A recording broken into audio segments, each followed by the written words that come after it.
On a ici un Dodge Caravan 2008 avec l'option Stow and Go, dont les bancs sont rabattables dans le sol. Et le but de cette vidéo aujourd'hui, c'est pour vous montrer un de mes projets qui est de modifier ce type de caravane pour en faire un campeur, pour aller faire du camping en famille. Comme vous pouvez voir, j'ai enlevé la dernière rangée de bancs à l'arrière pour laisser un espace là où ce que vous voyez le trou. Puis, de cette façon, je vais pouvoir la modifier, là, avoir l'espace nécessaire pour la modifier. La première étape que vous allez voir, c'est que je vais installer le plancher central pour pouvoir permettre de boucher le trou. Comme vous pouvez voir, la planche que je suis en train d'essayer d'installer n'est pas terminée. Il va y avoir une penture qui va permettre de la maintenir en place. Pour cette vidéo, je vais la laisser sur le plancher. Mais comme vous pouvez voir, là, ce projet-là n'est pas terminé. Là, il est en progrès en ce moment. En ce moment, je suis en train d'installer là, les deux bancs latérales. Le premier banc que je viens d'installer avec un grand tiroir pour du rangement du linge, des vêtements ou quoi que ce soit.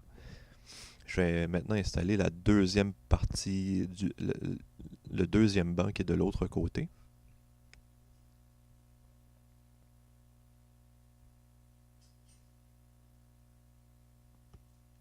Les deux bancs comportent aussi là, des rails en métal, comme vous pouvez voir, qui va permettre de glisser là, le module d'extension, qu'on va voir beaucoup plus tard un peu dans la vidéo, là.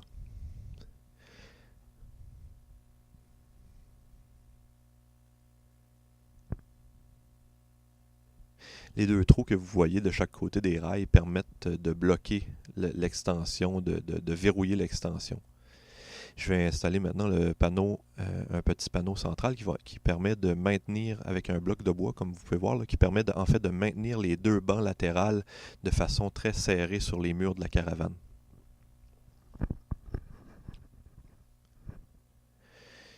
Il y a la même chose qui va aller de l'autre côté, un peu cette espèce de panneau en U que je vais installer aussi à l'autre bout pour maintenir bien serré là, les deux bancs de chaque côté, pour être sûr que rien ne bouge. Comme vous pouvez voir, là, j'ai un peu de difficulté à installer ce panneau parce que c'est très important que ce panneau soit très serré pour bien maintenir les bancs en place, pour empêcher les bancs de se déplacer, pour être sûr qu'à chaque fois, à chaque montage, les bancs soient installés exactement au même endroit à chaque fois, pour pas avoir à faire des réajustements.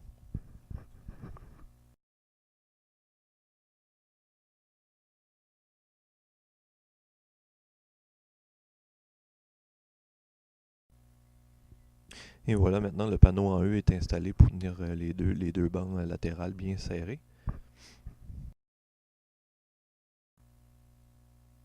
On peut voir l'espace là au centre là, avec le plancher qui est installé tout à l'heure, avec le panneau là, qui va venir s'insérer dans le trou, qui pour l'instant n'est pas installé.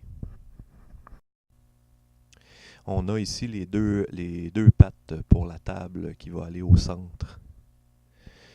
Et voici le panneau pour la table. Comme vous pouvez voir, le projet est vraiment pas final. Le bois est très... il va y avoir beaucoup de sablage à faire et de la peinture aussi, pour avoir là un esthétique, là, un bel esthétique au final, là. J'ai installé les pattes de la table sur le panneau, puis ensuite je vais venir l'insérer dans le trou. Comme vous pouvez voir, maintenant on a deux bancs qui peuvent accueillir facilement. Nous, on a déjà fait un test avec 3 adultes et 2 enfants, puis on n'était vraiment pas serrés au niveau de l'espace. On avait beaucoup de place pour manger. Bien sûr, tout ça va être inséré là. En ce moment, on ne le voit pas, mais l'extension n'est pas encore installée. La table va pouvoir être montée pendant que l'extension est mise en place. Ici, je voulais juste montrer là, que les deux fonctions en fait du banc et de la table, là, la première fonction étant deux bancs avec une table et la deuxième fonction étant pour faire un lit. En ce moment, avec le panneau central de la table refermé comme ça, on peut voir que on peut voir une partie de la surface qui va servir pour faire le premier lit. Et voici la fameuse extension qui est faite en acier, une armature en acier, un squelette en acier, avec un recouvrement de tôle d'aluminium, qui est dans le fond des feuilles d'aluminium qui a été acheté chez un quincaillier, qui sert à faire ce qu'on appelle du siding pour des maisons, là. Ça a été riveté dans le bas, et les lignes beige que vous pouvez voir là, en fait, c'est de la colle de construction. Tout ça va être sablé et peinturé, bien sûr, pour avoir un plus belle esthétique. Comme je vous dis, là, le projet est très loin d'être fini au niveau de l'esthétique. C'est plutôt le côté pratique qui est maintenant bien avancé. Là, on va vous montrer ici là, tout l'espace que ça donne supplémentaire. Donc, comme vous pouvez comprendre, là, ça va donner en fait une grandeur pour 2 lits. En ce moment, je ne l'ai pas montré, je ne l'ai pas fait, mais normalement, l'extension, le module d'extension peut être verrouillé avec deux pieux en métal qui viennent s'insérer dans 2 trous qui sont dans les bancs latérales. Ce qui évite là, qu'une personne vienne tirer sur le module extérieur, ce qui le verrouille en place de façon sécuritaire. Je vais maintenant insérer, avec l'option Stow and Go là, du Dodge Caravan, je vais insérer les bancs à l'intérieur du sol pour pouvoir donner de l'espace pour dans le fond, une deuxième extension pour le lit, un grand panneau. Je vais insérer ici un des matelas, qui est le matelas pour l'extension. En ce moment, nous, on couche, l'extension permet que 2 enfants puissent y dormir. L'extension a une longueur d'environ 5 pieds. Je viens chercher les coussins pour les 2 bancs latérales ainsi que la partie centrale pour le panneau de la table, ce qui va faire une autre grande surface là, pour pouvoir dormir. Comme vous pouvez voir aussi, les coussins ne sont pas terminés, les embouts ne sont pas encore refermés, soit avec une fermeture éclair ou soit avec du velcro. On n'a pas encore choisi l'option pour refermer les matelas au bout. Je retire un peu l'extension parce que ici, j'avais pas assez retiré l'extension pour laisser toute la place au matelas. Les 3 matelas sont maintenant en place. Je vais venir chercher le panneau. Voici le panneau que vous pouvez voir ici avec 2 trous qui viennent faire l'extension. Les 2 trous sont conçus pour venir y insérer aussi des pattes pour pouvoir tenir l'extension. Pour pouvoir installer l'extension, il faut que les bancs avant soient bien avancés. Ensuite, en reculant les bancs, on vient maintenir le tout en place là, de façon sécuritaire. Je vais installer le dernier matelas ici pour la dernière extension du lit. Ce qui donne en tout, là, ce que vous allez voir, là, ça donne un très très très grand lit d'environ 12 pieds. Ce qui donne environ là, 360 cm de lit, de longueur de lit, ce qui est amplement suffisant pour 2 adultes, 2 enfants. Et je pense même qu'on pourrait y coucher 4 adultes en tout là, facilement. On a aussi confectionné des rideaux pour pouvoir obstruer la lumière, là, pour pouvoir dormir facilement, puis avoir un peu d'intimité. Les rideaux ont été confectionnés nous-mêmes. On a été acheter des barres dans un magasin grande surface. Puis le tissu a été acheté dans un magasin là, de tissu. Puis on a fait la couture et tout des rideaux, ainsi que l'installation d'œillets pour pouvoir glisser les rideaux là, sur la barre. Comme vous pouvez voir, les 2 petites fenêtres à l'arrière n'auront pas de rideaux parce que dans le projet final, ces fenêtres seront obstruées et serviront plutôt de rangement, de garde-manger. Donc les 2 fenêtres ne seront pas utilisées, ne seront pas visibles. Donc on n'aura pas besoin là, pour le projet final d'installer des rideaux sur les 2 fenêtres, les 2 petites fenêtres latérales. Vous pouvez voir ici tout l'espace avec les rideaux insérés. Pour maintenir là, de façon sécuritaire aussi une deuxième sécurité, vous pouvez voir que l'extension se tient par lui-même là, en étant coincé dans l'ouverture de la mini-fourgonnette. Mais pour une deuxième sécurité, là, j'ai des pattes, des petites pattes extensibles qui vont venir tenir de façon plus sécuritaire le module là, pour être sûr que celui-ci ne tombe pas, même s'il est verrouillé à l'arrière.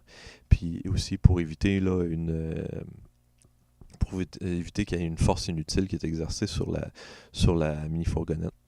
Les pattes sont ajustables là, en dévissant, comme vous pouvez voir, avec les pattes, puis venant s'appuyer là, dans des blocs de bois pour avoir une meilleure surface. Donc, avec les pattes qui se vissent et se dévissent, on peut avoir un ajustement là, selon le terrain sur lequel on veut s'installer. Voici avec les deux pattes installées là, qui tiennent le module. Maintenant, je vais faire une petite démonstration juste de l'espace. Moi, je mesure environ 6 pieds. Je mesure exactement 6 pieds 2. Puis, ce qui fait 182 cm. Et vous pouvez voir qu'il y a amplement d'espace là, pour s'y coucher. Là. Même dans cette démonstration que je fais, mes pieds ne vont pas jusqu'au bout du matelas là, qui est vers les sièges du conducteur et du passager. Les matelas sont d'une épaisseur de 4 pouces. Et pour avoir fait un test là, pendant 5 jours en famille, c'est très confortable. Maintenant, je vais vous montrer là, quand vous avez terminé de dormir le matin, de tout réassembler pour pouvoir repartir. Les pattes ici s'insèrent dans un trou là, dans un espace qui reste sous la table. En fait, dans cet espace, là, il y a vraiment beaucoup d'espace pour ranger toutes sortes de choses. D'ailleurs, sous les deux bancs aussi, il y a un espace qui est disponible. Là, à ce moment, je mets le module d'extension du lit dans le module d'extension, ainsi que les matelas des deux bancs latérales et de la table centrale. Ensuite, ça, c'est le coussin de l'extension qui était derrière le banc, le siège passager conducteur. Il y aura un système aussi d'attache pour garder les rideaux là, ouverts ou fermés, ce qui n'est pas encore fait. Je vais rabattre maintenant les pattes qui servaient à maintenir le module d'extension fermement. Et maintenant, je vais refermer le module d'extension qui roule sur des roulements à billes. On a toujours accès au grand tiroir là, pour pouvoir y mettre des vêtements ou toutes sortes de choses pour le voyage. Ici, on a accès à la partie en dessous de la table, ce qui permet aussi d'avoir accès là, au grand trou qu'on avait au tout début, là, qui permettait de rabattre les sièges arrière. Ce qui nous laisse encore plus d'espace pour du rangement peut-être plus long terme, qu'on n'a pas besoin d'avoir accès tous les jours. Ici, on montre le panneau solaire 100 watts qui permet de recharger une batterie pour avoir accès à différents appareils 12 volts, comme des lumières ou pouvoir recharger des cellulaires ou des portables. Puis à partir de ce moment-là, on est prêt à partir. Comme vous dans la vidéo, là, sans les accélérations et tout, ça a pris environ 20 minutes à une personne de tout monter dès le début jusqu'à la fin. Par contre, on peut comprendre que tout va être installé avant le voyage. Puis là, on est prêt à partir.